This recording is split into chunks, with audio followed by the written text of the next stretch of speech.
Hello friends, I am Rajesh Jay and I again welcome to all of you in this video lecture. और जैसे कि पहले वाली video lecture में हमने 5 C's के कॉन्सेप्ट्स पढ़े थे, उसके बाद हमने फ्यू कॉन्सेप्चुअल पॉइंट्स पढ़े थे। तो इस वाली वीडियो में हमें ड्यू डिलिजेंसेस पढ़ने हैं। तो ड्यू डिलिजेंसेस आइए हम शुरू करते हैं। तो पहला पॉइंट है इसमें मार्केट इंक्वायरीज।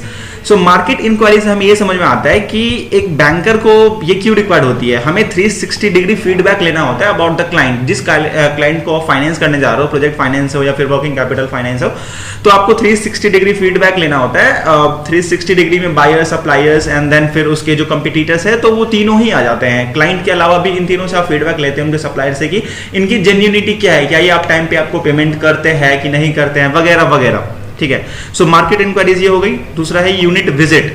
तो जब आप ड्यू डिलिजेंसेस कर रहे होते हैं तो आपको यूनिट विजिट भी करना होता है, और उस टाइम पे आपको उनकी मैन्युफैक्चरिंग फैसिलिटीज और उनके जो हेड ऑफिसेज है, फैक्ट्रीज है, उन सबको विजिट करना होता है। और उस विजिट से आप पता लगाते हैं कि जो क्लाइंट ने आपको बोला है कि उनकी इतनी बड़ी फैक्ट्री है, इतनी सारी मशीन्स है, मशीन्स में ये प्रोडक्शन है, इतने सारे लेबर्स है।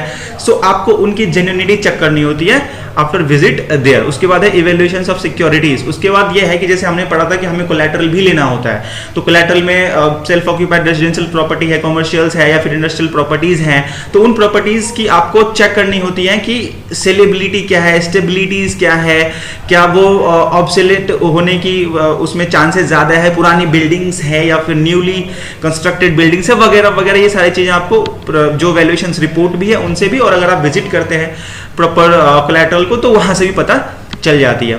देन है फाइनेंशियल स्टेटमेंट एनालिसिस। देखो ये सबसे बड़ा एरिया है फाइनेंशियल स्टेटमेंट एनालिसिस का। ठीक है। इसको हम 2 पार्ट्स में ब्रेक करेंगे। सबसे पहले पार्ट्स में हम नॉर्मली एनालिसिस करेंगे कि जब हमारे पास first prima facie financial statement आता है तब हम क्या देखते हैं। एंड जब हम बैलेंस शीट इनपुट शीट बना रहे होते हैं, मतलब जो हमारे पास पीडीएफ फॉर्मेट में हार्ड कॉपी या सॉफ्ट कॉपी में हमारे पास बैलेंस शीट या फिर जो टोटल फाइनेंशियल्स आता है, मैं बता रहा हूँ फाइनेंशियल्स में क्या क्या आता है, वो पूरे फाइनेंशियल स्टेटमेंट हमारे पास आते हैं, उनसे फिर हम इनपुट शीट तैयार करते हैं। तो उस टाइम पे हमें क्या देखना होता है, और उसके बाद फिर हम रेशियो एनालिसिस कैसे करते हैं। तो इस वाले वीडियो में जो फाइनेंशियल स्टेटमेंट का एनालिसिस हम करने जा रहे हैं उसमें हम रेशियो एनालिसिस नहीं करने जा रहे हैं। रेशियो एनालिसिस हम नेक्स्ट वाले वीडियो में करेंगे। ठीक है। तो इसमें सिर्फ और सिर्फ प्राइमा फेसी हम फाइनेंशियल स्टेटमेंट को क्या रीड करना है, क्या देखना है, वो करने जा रहे हैं। ठीक है। तो कंपनीज एक्ट ने मैंडेटरी कर रखा है हर लिमिटेड कंपनीज को कि भाई वो फाइनेंशियल स्टेटमेंट बनाएं। ठीक है। And that should be understood by all the bankers, government authorities and publics and all that। ठीक है। So इसमें हमें ये चेक करना होता है कि business is growing और shrinking। देखो हमें उसी से पता चलेगा। देखो सबसे पहले हम समझ लेते हैं कि फाइनेंशियल स्टेटमेंट में क्या क्या आएगा। देखो फाइनेंशियल स्टेटमेंट में balance sheet, profit loss accounts, cash flow statement, उसके tax audit report, stat audit report, annexures, notes to account, ये सारी चीजें आती हैं। ठीक है।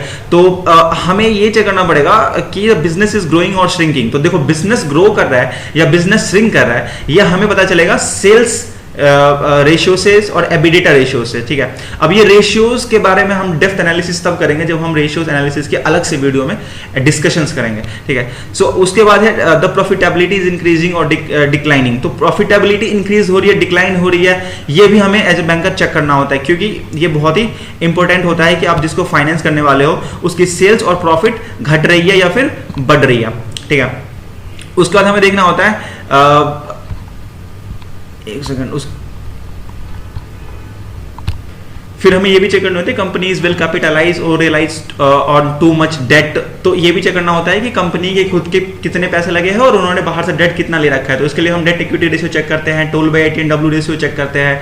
ठीक है। अब देखो टोल बाय 18W रेशियो क्या है और डेट इक्विटी रेशियो क्या है, ये हम तब डिस्कशंस करेंगे डिटेल में जब हम रेशियो एनालिसिस अलग से वीडियोस में हम डिस्कशंस करेंगे। ठीक है। सो नेक्स्ट है the debt service capabilities of the company is adequate. देखो ये भी चेक करना होता है कि डेट सर्विस कैपेबिलिटी यानी कि जो रीपेमेंट्स ऑफ डेट है, इंटरेस्ट की पेमेंट है और फिर जो ईएमआईज हम पे करते हैं, जो कंपनी ईएमआईज पे कर रही है वो टाइम पे हो रहा है कि नहीं, उसका रेशियोज क्या है। तो उसके लिए हम डीएससीआर रेशियो चेक करते हैं, debt service coverage ratio check करते हैं, आईएससीआर चेक करते हैं, interest service coverage ratio check करते हैं। इन सारे रेशियो से देखो अब रेशियोज हम यहाँ पे डिस्कस नहीं करने जा रहे हैं, क्योंकि मैंने पहले कह दिया कि रेशियोज की डिस्कशन हम नेक्स्ट वाली वीडियोज में करेंगे, बड़ी डिटेल में करेंगे। ठीक है। Okay, so the sales of the company is commensurate with the funds invested in assets of the company. So जितना assets में इन्वेस्ट किया गया है वो सेल्स जो हो रहा है वो एसेट्स के कंपैरिजन में क्या हो रहा है, तो sales to fix assets ratio हम चेक कर लेंगे, ठीक है। The current assets are commensurate with the operations of the company, जो कंपनी में ऑपरेशंस हो रही है उसमें करंट एसेट्स का क्या योगदान है, क्या कंट्रीब्यूशन है। करंट एसेट्स जो आपको बुक्स में दिख रहा है वो एक्चुअली में ऑपरेशन से कितना इत्तेफाक रखता है, ठीक है। So next point is current assets are adequate to cover the current liabilities. इसके लिए सिंपल है, करंट रेशियो चेक करो, करंट एसेट्स पे करंट लायबिलिटी, उससे मालूम चल जाएगा करंट एसेट्स में कितना लगा हुआ है और करंट लायबिलिटीज में कितना फंड लगा हुआ है, ठीक है। सो नेक्स्ट पॉइंट है the statutory liabilities of the companies are met on time, ठीक है। सो टीडीएस ईपीएफ वगैरह की जो लायबिलिटीज होती है, जो स्टैच्यूटरी लायबिलिटीज होती है, वो टाइम पे हो रहा है कि नहीं हो रहा है। The company does not default in meeting its liabilities, सीधी सी बात है, जो पेमेंट्स ऑफ डेट होगा, अदर्स होगी, वो सब टाइम पे पेमेंट हो रही है, ठीक है। रीड ऑडिटेड फाइनेंशियल स्टेटमेंट, देखो अब यहां से मेन मुद्दा आएगा, एक second. Read audited financial statement में क्या क्या आता है। सबसे पहली बात तो मैंने कह दिया था ऊपर कि भाई फाइनेंशियल स्टेटमेंट के अंदर में जो है PL, balance sheet, cash flows और क्या कहते हैं नोट्स टू अकाउंट, ये सारी चीजें आती हैं, ठीक है। सो यहाँ पे PL, balance sheet, cash flow, stat audit report, tax audit report, ये सारी चीजें हमें रीड करनी होती है, ठीक है। सो इसमें है कि check major expenses debited to profit loss account. देखो जब पीएल पढ़ रहे होंगे तब हमको ये समझना पड़ेगा कि कोई ह्यूज एक्सपेंसेस डेबिट किया गया है प्रॉफिट लॉस अकाउंट में, जैसे इलेक्ट्रिसिटी एक्सपेंसेस है, रेंटल है, वेजेस है, तो ह्यूज एक्सपेंसेस पिछले साल क्या था और इस साल क्या है। तो जब हम ट्रेंड एनालिसिस कर रहे होंगे, 2 साल की पीएल को पढ़ रहे होंगे, तो हमें समझना पड़ेगा कि सेल्स के कंपैरिजन में ये सारी जो ह्यूज एक्सपेंसेस है इनके रेशियोज में डिक्लाइन हुई है या फिर बढ़ी है तो कंपैरेटिव क्या बढ़ने का जो इंक्रीज का जो रेशियो है वो कंपैरेटिव ज्यादा है या कम है, ज्यादा है तो क्यों है, ठीक है। तो ये सारी चीजें समझनी पड़ेंगी। Then operating and non operating incomes, तो देखो इनकम्स तो हमें दिख रही होती है बुक्स के अंदर, वो नेट आफ्टर ऑल प्रॉफिट पे इंपैक्ट नॉन ऑपरेटिंग भी डालता है और ऑपरेटिंग भी डालता है। तो ऑपरेटिंग कितना डाल रहा है, तो इसके लिए हम ऑपरेटिंग प्रॉफिट की एनालिसिस करते हैं, ठीक है। सो एनी पेनल्टी और bad debts, demand of income tax, GST demand, round off short and excess, ये सारी एक्सपेंसेस पीएल में डेबिट करी गई हैं। ये बहुत ही ध्यान देने वाली चीज है कि कोई पेनल्टी डेबिट कर रही हो, बैड डेट्स डेबिट कर रहे हो, या डिमांड ऑफ इनकम टैक्स है, जीएसटी डिमांड है, यहां से बहुत सारी क्लूज हमको मिल जाती है। जैसे कि मान लो डिमांड ऑफ इनकम टैक्स है, यहीं से मालूम चल जाएगा कि क्लाइंट के ऊपर कोई इनकम टैक्स का डिमांड खड़ा है, नोटिस आया हुआ है, असेसमेंट चल रहा है, स्क्रूटनी चल रही है, ठीक है। तो ये डिमांड है, जीएसटी का सेम पता चल जाएगा यहां से। राउंड ऑफ या फिर शॉर्ट एंड एक्सेस की एक्सपेंसेस ज्यादा से ज्यादा प्रॉफिट लॉस अकाउंट में डेबिट करी गई है, तो ये समझना पड़ेगा इतना ज्यादा डेबिट क्यों करा गया है, इसके पीछे क्या रीजन है। कहीं ऐसा तो नहीं कि कोई घपलेबाजी वाली जो एक्सपेंसेस होती है वो इसके फॉर्म में, राउंड ऑफ के फॉर्म में डेबिट करी गई है, या फिर कोई पेनल्टी है, पेनल्टी से हमें ये मालूम चलता है कि क्लाइंट नॉन कंप्लाई कर रहा है, और पेनल्टी इनकम टैक्स एक्ट के हिसाब से अलाउ भी नहीं होती है, ठीक है। सो हमें नेक्स्ट पॉइंट ये चेक करना होता है कि डिसअलाउड एक्सपेंसेस, जैसे प्रायर पीरियड एक्सपेंसेस है, इनकम टैक्स पेड है, लॉसेज ऑन फिक्स एसेट्स वगैरह वगैरह, या फिर कोई नॉन कंप्लायंसेस एक्सपेंसेस है जो इनकम टैक्स ने अलाउ नहीं कर रखा है, वैसी एक्सपेंसेस डेबिट कर रखी है बुक्स के अंदर में, that should be added in computations and tax should be paid. तो वो कंप्यूटेशंस में ऐड हो जानी चाहिए और उसके ऊपर टैक्स पेड हो जानी चाहिए। ये हुआ है कि नहीं हुआ है। Then scrutinise actual sales figure in profit loss account. देखो कई सारी कंपनियां हैं जो inclusive method of accounting follow करती हैं, कई सारी हैं जो एक्सक्लूसिव मेथड ऑफ अकाउंटिंग। देखो इंक्लूसिव में क्या होता है, जो इनडायरेक्ट टैक्सेशन है जैसे जीएसटी है, तो वो सेल्स में एडेड होता है। ये हमें कैसे पता चलेगा?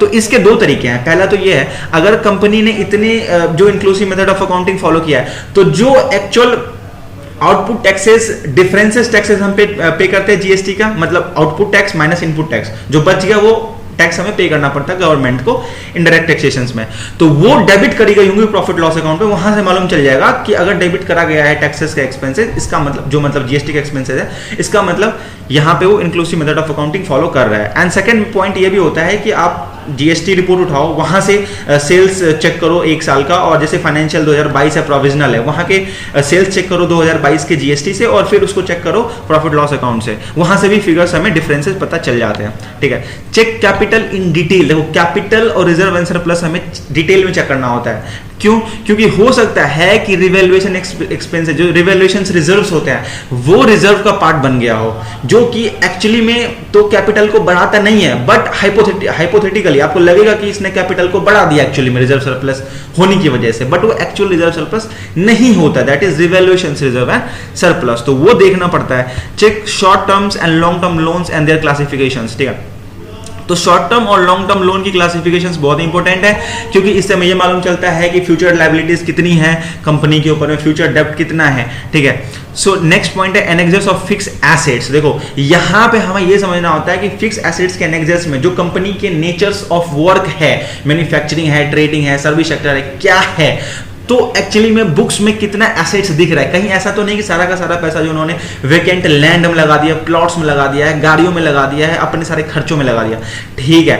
एक्चुअल फिक्स एसेट्स बुक्स में कम है, और अगर फिक्स एसेट्स है तो डेप्रिसिएशंस भी उसके ऊपर लिया गया है कि नहीं लिया गया है, दैट वो बुक्स में डेबिट किया गया है कि नहीं किया गया, ठीक है। तो ये भी हमें समझना होता है। Then analyse current assets whether huge amount with government authority, ठीक है। तो ये भी होता है, करंट एसेट्स को जब हम एनालाइज करते हैं तो हमें ये मालूम चलता है कि ह्यूज अमाउंट, कहीं ऐसा तो नहीं है कि जीएसटी रिफंड के फॉर्म में, एडवांस टैक्स के फॉर्म में गवर्नमेंट अथॉरिटी के पास डिपॉजिटेड है। पता चला कि करंट एसेट्स तो बहुत ज्यादा दिख रहा है, बट उसमें जो है वो डेटर्स बहुत कम ही है, स्टॉक बहुत कम ही है, बाकी का पैसा बहुत ज्यादा लगा हुआ है, ठीक है। तो वो भी हमें समझना होता है।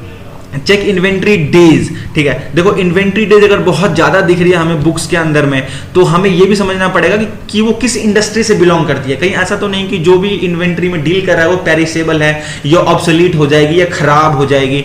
तो इन्वेंट्री डेज अगर बहुत ज्यादा है, 90 डेज से ज्यादा है या 180 डेज से ज्यादा है, तो हमें उसके ऊपर एक्शंस लेना पड़ता है कि इसका मतलब इसका जो ऑब्सोलीट नेचर है, तो ये सही नहीं है डिसीजन यहाँ पे लेना। अगर वो ऑब्सोलीट नहीं हो सकती, जैसे कि आयरन है, गोल्ड है वगैरह वगैरह, तो ये ऑब्सोलीट नहीं हो सकती है, इनकी लॉन्ग टर्म वैल्यूज बढ़ती हैं, तो वहां पे थोड़ा बहुत इन्वेंट्री डे ज्यादा होगी तो हम कंसीडर कर भी सकते हैं। Check debtor ageing report. देखो कोई स्टिकी डेटर्स है, 6 महीने से ज्यादा पुराना डेटर्स है, 1 साल से ज्यादा पुराना डेटर्स है, वो दे ही नहीं रहा पैसा, ठीक है। तो वो हमें यहाँ पे समझना पड़ेगा कि किस डेटर में पैसे फंसे हुए हैं। ये भी इंडस्ट्री टू इंडस्ट्री वेरी करती है। अगर एफएमसीजी इंडस्ट्री है या कोई कैपिटल इंटेंसिव इंडस्ट्री, जैसे कि मान लो कि रिटेल वो है, क्या कहते हैं, रियल एस्टेट का सेक्टर्स है, तो उसके अंदर डेटर्स के डेज काफी ज्यादा होते भी हैं। बट अगर कोई और इंडस्ट्री एफएमसीजी हो तो वहां पे इतना ज्यादा नहीं होना चाहिए, तो स्टिकी डेटर को हमें एनालाइज करना पड़ेगा। Then I read statutory audit report. वहां से हमें यह पता चलता है कि जो ऑडिटर्स है उन्होंने कोई एडवर्स ओपिनियन दे रखा है, कोई क्रिटिकल ओपिनियन दे रखा है। जैसे मान लो कि फाइनेंशियल इंडिकेटर्स के ऊपर, गोइंग कंसर्न कॉन्सेप्ट्स के ऊपर ऑडिटर ने दे रखा है कि मान लो कोई फ्यूचर में कोई कंपनी के ऊपर बहुत बड़ी लायबिलिटीज हो सकती है, या प्रोडक्ट में कोई खराबी हो सकती है, या कोई फाइनेंशियल रेशियोज बहुत ज़्यादा खराब हैं, या कंपनी चलेगी फ्यूचर में नहीं चलेगी, ये सारी चीजें वहां से मालूम चलती है। Then read tax audit reports and find if there any non compliances. जैसे मान लो कि टैक्स ऑडिट रिपोर्ट में मालूम चलेगी सेक्शन 269 एसएस, एसटी या टी, जो इनकम टैक्स का सेक्शन है 269 एसएस या एसटी या टी की, मान लो कि जो ये बोलता है कि आप इतने एक थ्रेशोल्ड का अमाउंट है कि इसके ऊपर से पैसा हम कैश में नहीं ले सकते या कैश में हम नहीं दे सकते, तो वो जो थ्रेशोल्ड अमाउंट आई थिंक 20,000 और 2 लाख का अमाउंट फिक्स किया गया है रेस्पेक्टिव सेक्शंस के अंदर में, तो वो चेक करना पड़ता है कि वो उसके अंदर कंप्लायंस, अगर नॉन कंप्लायंसेज है तो उसके ऊपर इनकम टैक्स का नोटिस भी आ सकता है। तो ये सारी चीजें हमें देखनी होती है, क्लाइंट ने कंप्लायंस किया है कि नहीं किया है, टीडीएस कंप्लायंसेज, और जो क्वांटिटी बाय स्टॉक की डिटेल वगैरह देनी होती है टैक्स ऑडिट रिपोर्ट के अंदर, वो मैच हो रहा है कि नहीं हो रहा है आपके फाइनेंशियल स्टेटमेंट से। देन सेक्शन 56 to 10(7)(b) वगैरह जो होता है कि मान लो गिफ्ट रिसीव किए या फिर आपने जो है वो 50,000 से ज़्यादा वैल्यू वाले जो गिफ्ट है वो रिलेटिव या नॉन रिलेटिव से रिसीव किए वगैरह वगैरह, जो भी सेक्शंस के अंदर कंप्लायंसेज होती है वो कंप्लायंसेज है पर्टिकुलरली, और उसको डिस्क्लोज किया गया है टैक्स ऑडिट रिपोर्ट के अंदर में कि नहीं किया गया है, वो डिटेल हमको पढ़ना पड़ता है। देन है एनालाइज ऑपरेटिंग कैश फ्लो। देखो कैश फ्लो को भी एनालाइज करना पड़ता है और ऑपरेटिंग कैश फ्लो को बहुत ज़्यादा एनालाइज करना पड़ता है, जिसमें हमें ये चेक करना पड़ता है कि कोई निगेटिव कैश फ्लो है या positive cash flow. Negative cash flow है तो वो क्यों है, मे भी हो सकता है कि ह्यूज अमाउंट ऑफ इन्वेंट्री खरीद लिया हो या फिर क्रेडिटर का पेमेंट बहुत ज्यादा कर दिया हो। अगर ये बात है, अगर मान लो बहुत ज्यादा जो पैसा है वो एडिटर के पास फंसा हुआ है, ठीक है, ब्लॉक किया हुआ है, तो ये सारी चीजें हमें एनालाइज करनी होती है। फाइनेंशियल कैश फ्लो एनालाइज करना होता है, रेज्ड लोन वगैरह, तो ये सारी चीजें एनालाइज करनी होती है। एंड देन हमें एक रिपोर्ट्स तैयार करना होता है कि फाइनेंशियली ठीक है या नहीं है।